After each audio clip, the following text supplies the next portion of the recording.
نبی پاک نے جنازہ پڑھنے سے منع کر دیا، پھر کسی نے قرضہ اتار دیا یا اپنے ذمے لیا، پھر نبی پاک نے نماز ادا فرمائی۔ تو یہاں یہ سیکھنے کو ملا کہ قرضہ دینے کا ثواب ہے، مگر قرضہ لینے والا وقت پر قرضہ لوٹائے۔ یہاں ایک بڑا پرابلم ہے کہ جو قرضہ لیتا ہے اس کا اسٹائل ہی چینج ہو جاتا ہے۔ پہلے منتیں کر رہا ہوتا ہے، حضور دے دیں، آپ کی فکر ہی نہ کریں، آپ کے پیسے ٹائم پہ دے دوں گا، اس کے بعد نہ فون اٹھاتا ہے نہ وہ ملتا ہے، بلکہ باتیں بھی عجیب عجیب کر رہا ہوتا ہے۔ ایسا آپ نہ کریں، کیونکہ چند غلط لوگوں کی وجہ سے اب لوگوں نے قرضہ دینا ہی چھوڑ دیا ہے، اور یہ قرضہ ختم ہونا جو ہے نا، یہ سود کی طرف لوگ چلے گئے، کہتے ہیں بھائی میں تمہیں پیسے دوں گا مجھے کیا ملے گا۔ بے رحم ہو جاتا ہے انسان۔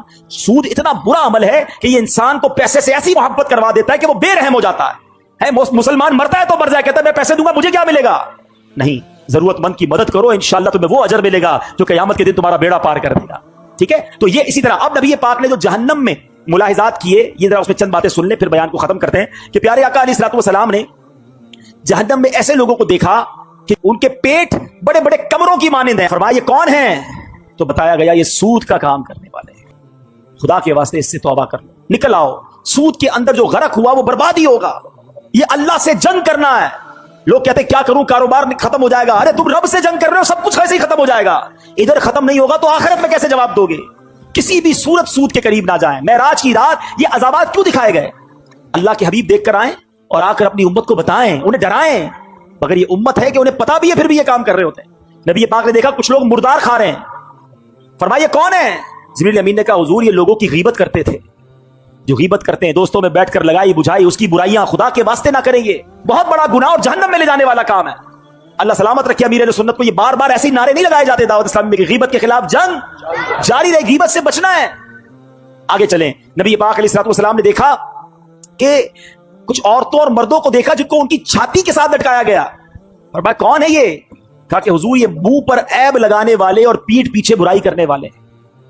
اللہ اکبر۔ نبی پاک نے ایسے بھی لوگوں کو دیکھا کہ جن کے ہونٹ پکڑ پکڑ کر گل پھاڑے جا رہے ہیں پھر وہ ٹھیک ہو جاتے ہیں۔ عرض کیا گیا جھوٹ بولنے والے، بات بات پر جھوٹ بولتے ہیں، کیسے برداشت کریں گے؟ ایسے لوگوں کو دیکھا کہ جن کے سر کچلے جا رہے ہیں پھر ٹھیک ہو جاتے ہیں، پھر بڑے پتھر سے کچلے جاتے ہیں۔ فرمایا کون ہے یہ؟ کہا حضور نماز کے وقت ان کے سر بوجھل ہو جاتے تھے۔ آج کسی کو کہو نماز کے لیے چلو، کہا آپ چلیں، میں ذرا طبیعت ٹھیک نہیں ہے، میں ذرا تھکا ہوا ہوں، میں بعد میں پڑھ لوں گا۔ نماز کے نام سے سر بوجھل ہو جاتا ہے۔ توبہ کیجیے، نماز کے لیے ایکٹیو ہو جائیے۔ جہاں ہم نے واقعہ معراج سنا، دلوں کو خوشی ملی، وہاں اپنی لائف میں اپنی زندگی میں تبدیلی بھی لائیں۔ اللہ کرے کہ آج کی رات ہماری زندگی کا ٹرننگ پوائنٹ بن جائے۔ آپ کو کوئی کہے کہ یار تم نے تو جھوٹ بولنا چھوڑ دیا، تو آپ کہیں کہ نبی پاک کی معراج آئی، اس خوشی میں میں نے جھوٹ سے توبہ کر لی۔ یار آپ ماشاءاللہ فجر میں بھی نظر آ رہے ہیں، 5 نمازیں پڑھ رہے ہیں، الحمدللہ میرے آقا کو معراج کی رات نماز کا تحفہ ملا، میں نے 5 وقت نماز پڑھنے کی نیت کر لی۔ یہ مزہ ہے نا کہ آپ کی زندگی میں یہ شب معراج بدلاؤ کیا لائی کہ آپ نے سود چھوڑا، آپ نے حرام چھوڑا، اور پھر دیکھیں میرے آقا کی بارگاہ میں جب آپ یہ تحفہ پیش کریں گے کہ حضور آپ کی معراج کی خوشی میں میں نے ان برے کاموں سے توبہ کی اور اب باقی زندگی انشاءاللہ آپ کی سنت کے مطابق اور دین کے احکام کے مطابق گزاروں گا، تو پھر ہم تو غلام ہیں نا۔ غلام اپنی حیثیت کے مطابق تحفہ دیتا ہے اور بادشاہ اپنے کرم کے مطابق دیتا ہے۔ پھر جب نبی پاک عطا فرمائیں گے تو ہماری جھولیاں بھر دیں گے۔ تو ہے میرے پیچھے اسلامی بھائیوں، آج نیت کر لیں انشاءاللہ کہ آج کے بعد حرام روزی کے قریب بھی نہیں جائیں گے انشاءاللہ۔ فضیلت ہے وہ سن لیتے ہیں۔ میرے آقا علیہ الصلوۃ والسلام فرماتے ہیں جو 27 رجب کا روزہ رکھے اللہ پاک اس کے لیے 60 مہینے کے روزوں کا ثواب لکھتا ہے۔ حضرت سلمان فارسی رضی اللہ عنہ روایت کرتے ہیں کہ پیارے آقا علیہ الصلوۃ والسلام نے ارشاد فرمایا رجب میں ایک دن اور رات ہے، جو اس دن کا روزہ رکھے اور رات کو عبادت کرے تو گویا اس نے 100 سال کے روزے رکھے اور 100 سال شب بیداری کی، اور یہ رجب کی 27 تاریخ ہے۔ حدیث پاک میں ہے کہ رجب میں ایک رات ہے کہ اس میں نیک عمل کرنے والے کو 100 سال کی نیکیوں کا ثواب ملتا ہے۔ وہ رجب کی 27ویں رات ہے جو اس رات میں 12 رکعت پڑھے، غور سے سن لیں، اور ہر رکعت میں سورہ فاتحہ اور اس کے بعد کوئی بھی سورت ملا لے، اور ہر 2 رکعت پر التحیات پڑھے، اور پوری 12 رکعت پڑھنے کے بعد سلام پھر، یعنی ایک ہی سلام سے پڑھنی ہے 12 رکعتیں، ہر 2 رکعت بعد التحیات پڑھ کے پھر کھڑے ہو جائیں، سورہ فاتحہ کے ساتھ کوئی بھی سورت ملا لے، بہتر ہے 3 بار سورہ اخلاص پڑھ لیں، ٹھیک ہے۔ اب جب 12 رکعتیں پوری ہو جائیں تو پھر آپ نے 3 تسبیحاں پڑھنی ہیں۔ 100 بار کیا پڑھنا ہے؟ سبحان اللہ والحمد للہ ولا الہ الا اللہ واللہ اکبر، یہ 100 بار پڑھیں۔ پھر 100 بار استغفار پڑھ لیں، استغفر اللہ ربی من کل ذنب واتوب الیہ، یہ پڑھ لیں، اور پھر 100 بار درود پاک پڑھ لیں۔ جب یہ وظیفہ کمپلیٹ ہو جائے تو نبی پاک فرماتے ہیں اپنی دنیا اور آخرت کے لیے جس چیز کے بارے میں دعا مانگے گا اور صبح کو روزہ رکھے گا، اللہ پاک اس کی سب دعائیں قبول فرمائے گا، سوائے اس دعا کے جو گناہ کے لیے ہو۔ معاذ اللہ اگر کوئی اپنے گناہ کے کام کے لیے دعا کرے گا تو وہ قبول نہیں ہوگی۔ اللہ پاک ہم سب کو عمل کرنے کی توفیق عطا فرمائے، آمین بجاہ النبی امین صلی اللہ تعالی علیہ وسلم۔